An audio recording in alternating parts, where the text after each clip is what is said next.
Alhamdulillahilladzi an'amana bi ni'matil iman wal islam. Ashhadu an la ilaha illallah al-malikul haqqul mubin. Wa ashhadu anna Muhammadan abduhu wa rasuluh al-mab'utsu rahmatan lil alamin.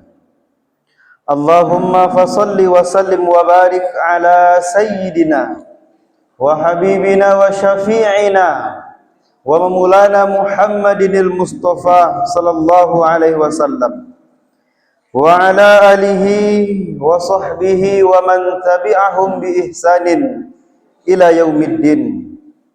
Amma ba'du. Fa ya ibadallah, inni usikum wa nafsi bittaqullahi faqad fazal muttaqun.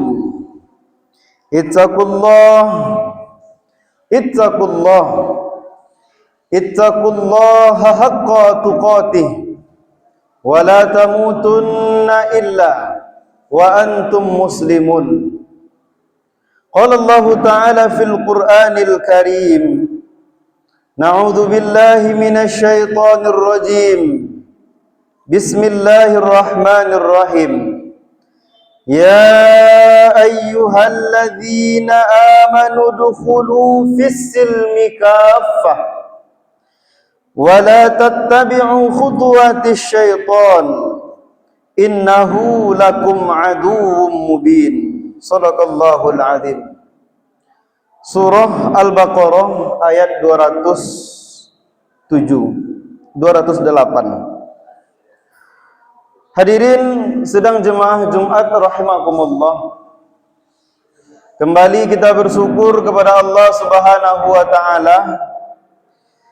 Pada siang yang berbahagia ini Allah Subhanahu wa taala masih memberikan kita nikmat yang banyak.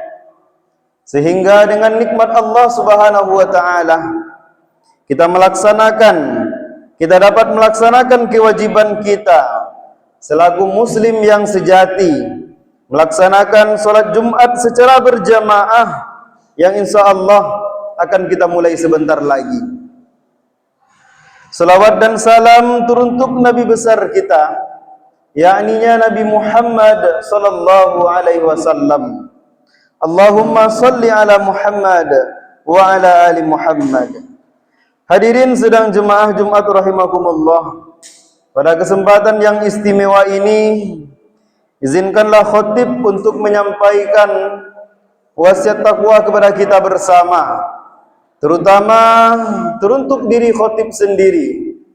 Marilah kita di dalam kehidupan ini untuk senantiasa meningkatkan iman dan ketakwaan kita kepada Allah Subhanahu wa taala. Iman artinya kita percaya, kita yakin kepada Allah Subhanahu wa taala. Sedangkan takwa merupakan aplikasi dari iman tersebut. Iman dan takwa itu berbanding lurus. Semakin tinggi keimanan seseorang, maka semakin taat ia kepada Allah Subhanahu wa taala. Semakin tinggi keimanan seseorang, maka ia akan berusaha di dalam kehidupannya untuk menjauhi segala apa-apa yang dilarang oleh Allah Subhanahu wa taala. Allah Subhanahu wa taala berfirman, "Inna akramakum 'indallahi atqakum." Sesungguhnya orang yang paling baik di sisi Allah adalah orang-orang yang paling tinggi ketakwaannya kepada Allah Subhanahu wa taala. Hadirin sedang jemaah Jumat rahimakumullah. Pada kesempatan yang istimewa ini, judul khutbah kita adalah berislam secara kafah. Sebagai landasan, surah Al-Baqarah ayat 208 yang telah khatib bacakan tadi. Allah Subhanahu wa taala berfirman, "Ya ayyuhalladzina amanu dukhulu fis-silmi kaffah."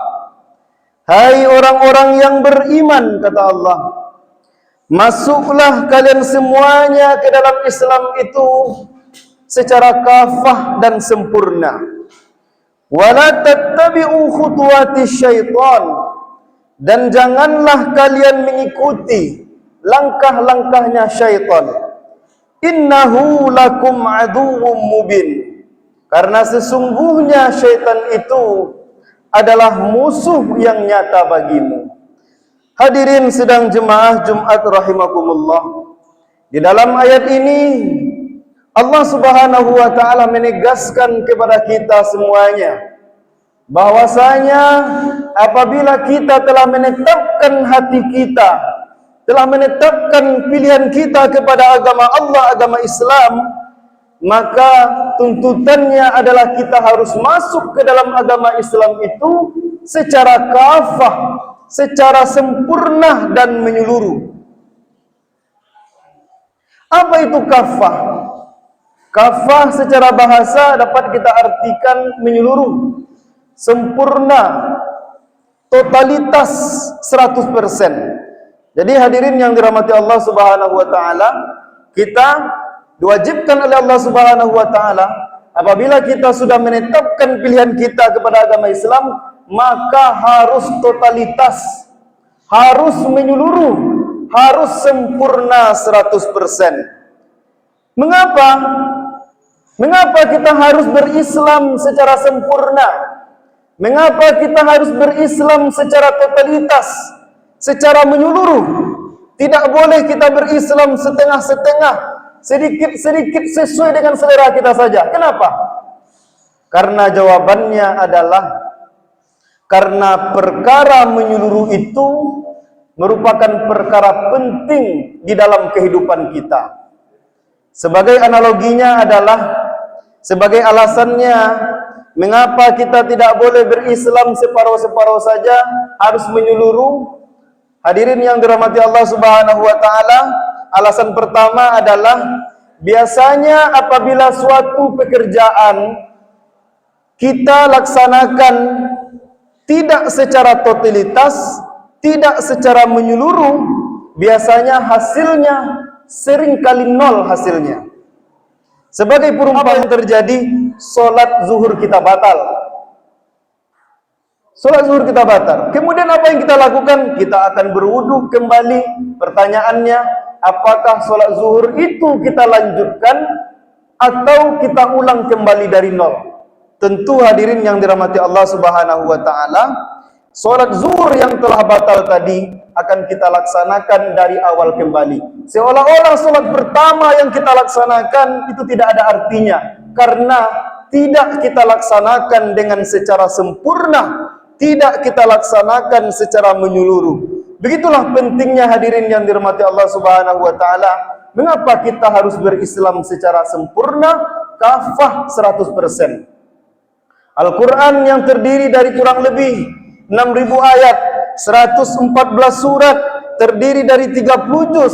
Andai saja satu ayat saja tidak kita imani, maka tentu hadirin yang dirahmati Allah Subhanahu wa taala, itu akan dapat membatalkan keislaman kita. Maka dari itu ketika kita sudah menetapkan pilihan kita kepada Islam, maka bersungguh-sungguhlah dan berislamlah secara kafah sempurna 100%. Hadirin yang dirahmati Allah Subhanahu wa taala.